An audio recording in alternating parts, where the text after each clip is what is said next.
झालं पण नेमकं? मला रस्त्यात गाडी आडवी लावून मला धनंजय मुंडे यांनी 2 हवेत फायर केलेले आहेत आणि मी त्याची फिर्याद आता देतोय. आणि मी प्रशासनाला सांगू इच्छितो, कमीत कमी पोलीस प्रशासनावर तरी विश्वास ठेवावा.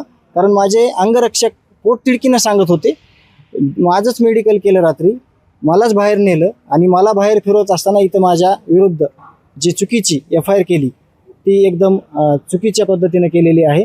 आणि मी पुढील कारवाईसाठी इथं आलेलो आहे स्वतःहून आणि मी ती कारवाई करत आहे. ते स्वतः होते का त्या ठिकाणी? स्वतः होते आणि मी तीच फिर्याद देतोय. तुम्हाला काही वेळात CCTV फुटेज मिळतील. मित्रांनो, हे खरं असेल का? धनंजय मुंडे यांनी माझ्यावरती 2 गोळ्या झाडल्या असा धनंजय देशमुख यांनी गंभीर आरोप लावला आहे. याच्या आधी जरांगे पाटील यांनी देखील आरोप लावला होता. मला मारण्याचा कट त्यांनी रचला.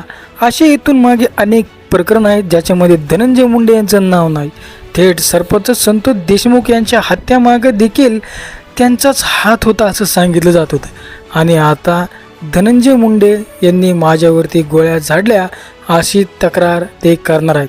मंडळी, हे खरोखरच धनंजय मुंडे क्रिमिनल आहेत का असा वारंवार प्रश्न पडतो. त्यांनी कितीही गुन्हे केले तरीही ते वाचतात, कारण त्यांच्या मागे अद्भुत शक्ती आहे. ते म्हणजे थेट देवेंद्र फडणवीस यांचा हात आहे. ते कसेही वागले तरीही या प्रकरणात गुंतत नाहीत, हेच उभ्या महाराष्ट्राला माहीत आहे. परंतु हे जर खरं असेल तर मात्र आता हे नक्कीच दुर्दैवी म्हणावं लागेल. कारण एक आमदार नाही तर देशाचे पैकी एक टॉप नेता ज्याचं नाव येतं, तो जर क्रिमिनल डोक्याचा असेल तर काय घटना घडू शकतात आणि देश कोणत्या पातळीवर जाईल हे सांगता येत नाही. तर मित्रांनो, आता धनंजय देशमुख यांनी थेट आरोप लावला आहे की त्यांच्यावरती कोणीतरी आरोप लावला म्हणून ते जाणून बुजून आता धनंजय मुंडे यांचं नाव समोर आणत आहे.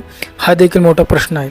परंतु आता धनंजय मुंडे हे कुठे कुठे वाचतायत आणि देवेंद्र फडणवीस त्यांना खरोखरच पाठीमागे घालतात काय असाच प्रश्न पडतो.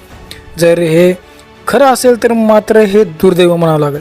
कारण गृहमंत्री नेमकं काय करतात आणि हे महाराष्ट्रामध्ये नेमकं चालूच काय आहे हा मोठा प्रश्न पडला आहे.